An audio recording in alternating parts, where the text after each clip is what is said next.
السلام علیکم ورحمۃ اللہ وبرکاتہ۔ معزز خواتین حضرات، امام الانبیاء سید الانبیاء، امام کائنات سید کائنات، امام المرسلین سید المرسلین، امام الاولین سید الاولین والآخرین، اور امام اعظم قائد اعظم محسن اعظم مرشد آدم خاتم النبیین صاحب کوثر شافع محشر محمد رسول اللہ صلی اللہ علیہ وسلم کی حدیث مبارکہ کا سبق، حدیث کا سبق ہم پڑھ رہے ہیں مشکات المصابیح سے۔ اس میں روزوں کے مسائل میں سے اعتکاف کا باب ہے 2121ویں حدیث کتاب میں اور 5ویں حدیث باب میں۔ وعن ابن عمر ان عمر سأل النبی صلی اللہ علیہ وسلم كنت نذرت في الجاہلیۃ ان اعتکف لیلۃ في المسجد الحرام قال فأوف بنذرک، متفق علیہ۔ سیدنا عبداللہ بن عمر رضی اللہ تعالی عنہما، جلیل القدر صحابی، عظمتوں کے پاسبان، جو خود بھی عظیم اور ان کے والد بھی عظیم، سیدنا عمر بن خطاب رضی اللہ تعالی عنہ۔ ترجمے کی طرف آئیے۔ سیدنا عبداللہ بن عمر رضی اللہ تعالی عنہما سے روایت ہے، بیان فرماتے ہیں کہ میرے والد یعنی سیدنا عمر رضی اللہ تعالی عنہ نے آقا علیہ السلام سے دریافت کیا کہ میں نے زمانہ جاہلیت میں یہ نذر مانی تھی کہ مسجد حرام میں ایک رات کا اعتکاف کروں گا۔ آپ علیہ السلام نے فرمایا کہ اپنی نذر کو پورا کرو۔ اس حدیث مبارکہ سے ایک بات تو یہ ثابت ہوگی کہ نذر ماننا جائز ہے، اور یہ زمانہ جاہلیت میں بھی تھا۔ دوسری بات یہ ہے کہ نذر جو ہے وہ اللہ تعالیٰ کی اطاعت کی اگر مانی ہو تو اس نذر کو پورا کرنا چاہیے۔ اور تیسری بات اس حدیث مبارکہ سے جو ہمارے سامنے آتی ہے وہ یہ کہ اعتکاف جو ہے اس کے لیے پورا عشرہ جو ہے یہ ضروری نہیں، بلکہ ایک رات کا بھی اعتکاف جو ہے وہ ہو سکتا ہے۔ یہاں پر میں ایک چیز آپ کی خدمت میں عرض کر دوں کہ اعتکاف کی دو قسمیں ہیں۔ ایک ہے مسنون اعتکاف، وہ رمضان میں ہوگا، آخری عشر میں ہوگا اور پورا آخری عشرہ ہوگا۔ اور ایک ہے عام اعتکاف، وہ جو ہے کسی وقت بھی ہو سکتا ہے۔ تو چونکہ امام تبریزی نے، خطیب تبریزی نے ان احادیث کو، اعتکاف کے باب کو روزوں کے تحت لے کر آئے ہیں، اور اسی وجہ سے لے کر آئے ہیں کہ اعتکاف اصل میں رمضان میں ہوتا ہے لیکن رمضان سے ہٹ کر بھی ہو سکتا ہے۔ چھٹی حدیث ہے باب میں اور 2122ویں حدیث ہے باب میں، بلکہ کتاب میں۔ عن انس قال كان النبي صلی اللہ علیہ وسلم يعتكف في العشر الاواخر من رمضان فلم يعتكف عاما فلما كان العام المقبل اعتكف 20۔ رواہ الترمذی۔ یہ حدیث مبارکہ جس طرح آپ نے حوالے میں سنا، سنن ترمذی میں موجود ہے، اور یہی روایت 2123ویں سیدنا ابی بن کعب سے سنن ابن ماجہ اور ابو داؤد وغیرہ میں، سنن ابی داؤد وغیرہ میں موجود ہے۔ سیدنا انس رضی اللہ تعالیٰ عنہ اور سیدنا ابی بن کعب رضی اللہ تعالیٰ عنہما سے روایت ہے کہ اللہ کے رسول صلی اللہ علیہ وسلم رمضان کے آخری عشرے میں اعتکاف فرمایا کرتے تھے۔ آپ علیہ السلام نے ایک سال اعتکاف نہیں فرمایا، اور جب اس سے اگلا سال آیا تو اللہ کے نبی صلی اللہ علیہ وسلم نے 20 دن کا اعتکاف فرمایا۔ حدیث اپنے مفہوم میں بالکل واضح ہے کہ اعتکاف بنیادی طور پر نفلی عبادت ہے، اگر یہ چھوٹ جائے تو انسان جو ہے وہ گناہگار نہیں ہوتا۔ لیکن اس سے یہ بھی پتہ چلتا ہے کہ اگر آپ نفلی عبادت کرتے ہیں معمول کے مطابق، اور پھر آپ کو یوں لگتا ہے کہ اگر میں نے یہ کام اس سال نہیں کیا، جو میں نے نفلی عبادت کرنی تھی نہیں کی، تو آپ اگر اس کا کفارہ دینا چاہتے ہیں تو آپ اس کا کفارہ دے سکتے ہیں، یعنی اس نفلی عبادت کو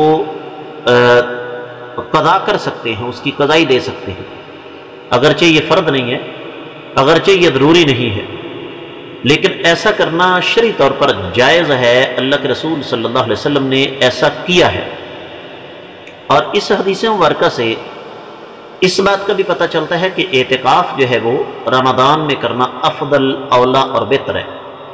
اور اس حدیث سے یہ بھی پتہ چلتا ہے کہ اعتکاف جو ہے وہ رمضان کے آخری عشرے میں ہی کرنا چاہیے، یہی زیادہ افضلیت کا باعث ہے۔ اور پھر یہ حدیث مبارکہ ہمیں یہ بھی بتاتی ہے کہ چونکہ اعتکاف مسجد میں ہوتا ہے اس لیے ہمیں بھی اعتکاف مسجد میں کرنا چاہیے۔ کتاب میں اس کا نمبر 2124 ہے، باب میں 8ویں حدیث ہے۔ الفاظ یہ ہیں، وعن عائشہ رضی اللہ تعالی عنہ قالت كان رسول اللہ صلی اللہ علیہ وسلم اذا اراد ان يعتكف صلى الفجر ثم دخل في معتكفه بلکہ معتکفه ثم دخل في معتكفه رواہ ابو داود و ابن ماجہ۔ سیدہ عائشہ رضی اللہ تعالیٰ عنہ سے روایت ہے، وہ فرماتی ہیں کہ اللہ کے رسول صلی اللہ علیہ وسلم اعتکاف بیٹھنے کا ارادہ فرماتے تو فجر کی نماز ادا کر کے اعتکاف خانہ یعنی معتکف جہاں آپ نے اعتکاف کرنا ہوتا اپنا خیمہ وغیرہ اس میں تشریف فرما ہو جاتے۔ بڑی توجہ کے ساتھ یہ بات سمجھنے والی ہے کیونکہ اس حوالے سے بڑی غلط فہمیاں پائی جاتی ہیں۔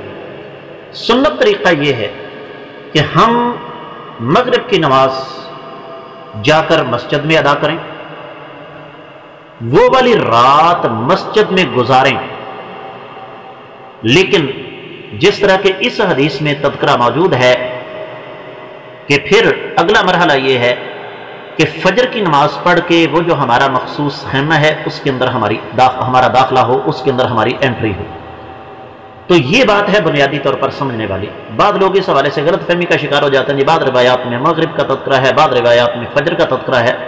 تو اصل بات یہ ہے کہ حدیثوں کو تطبیق دی جاتی ہے، تو تطبیق اسی طریقے سے دی گئی ہے کہ مغرب کی نماز جا کر مسجد میں ادا کی جائے، رات مسجد میں گزاری جائے، اور فجر کی نماز پڑھ کے سنت کے مطابق ہم اعتکاف والی جگہ پر داخل ہوں۔ کتاب میں 2125ویں حدیث ہے، جبکہ باب میں 9ویں حدیث ہے۔ الفاظ اس کے یہ ہیں، وعنہا قالت كان النبی صلی اللہ علیہ وسلم يعود المریض وهو معتکف فیمر كما هو فلا يعرج يسأل عنه، رواہ ابو داود۔ ایک روایت میں ہے فلا يعرج يسأل عنه، یہ روایت سنن ابی داؤد اور سنن ابن ماجہ میں ہے۔ حدیث کی راویہ سیدہ عائشہ ام المومنین رضی اللہ تعالی عنہ صدیقہ بنت صدیق۔ ترجمہ اس کا یہ ہے کہ سیدہ عائشہ رضی اللہ تعالیٰ عنہ سے روایت ہے کہ اللہ کے رسول صلی اللہ علیہ وسلم اعتکاف کی حالت میں بیمار کی عیادت فرماتے اور چلتے چلتے بیمار کی بیمار پرسی کرتے تھے، مریض کے پاس رکتے نہیں تھے۔ بعض لوگ یہاں سے استدلال کرتے ہیں کہ اللہ کے رسول صلی اللہ علیہ وسلم مسجد سے باہر نکل کر بیمار کی عیادت کرتے تھے۔ اہل علم نے اس حوالے سے 2 باتیں بیان فرمائی ہیں۔ پہلی بات تو یہ کہ اس حدیث سے یہ ثابت ہوتا ہے کہ اعتکاف کرنے والا کسی اشد ضرورت کی بنا پر مسجد سے باہر نکل سکتا ہے، لیکن بعض اہل علم یہ کہتے ہیں کہ اصل بات یہ نہیں ہے۔ نبی علیہ الصلوۃ والسلام مسجد کے دروازے پر کھڑے ہوتے اور اگر کوئی مریض گزرتا تو آپ اس کی عیادت فرما لیتے، لیکن یہ بات صحیح نہیں ہے، یہ بات درست نہیں، اس لیے کہ بعض روایات سے یہ بھی استدلال ہوتا ہے بوقت ضرورت مسجد سے باہر نکلنا یہ اعتکاف والے شخص کے لیے ممنوع نہیں ہے۔ اور بعض اہل علم یہ کہتے ہیں کہ یہ روایتی صحیح نہیں، کہ اس میں لیث بن ابی سلیم ایک راوی ہے جو کہ ضعیف ہے، لیکن صحیح بات یہ ہے کہ یہ روایت سند کے اعتبار سے اختلاف کے باوجود قابل حجت ہے۔ تو حاصل کلام یہ ہے کہ کسی اشد مجبوری کی بنا پر اعتکاف کرنے والا اپنے اعتکاف والی جگہ سے باہر نکل سکتا ہے، مسجد سے باہر جا سکتا ہے، لیکن شرط یہ ہے کہ وہ اس کام کو چلتے چلتے کرے، وہاں پر زیادہ رکے نہیں۔ میں امید کرتا ہوں کہ یہ حدیث انشاءاللہ آپ کو اچھی طرح سمجھ آ چکی ہوگی۔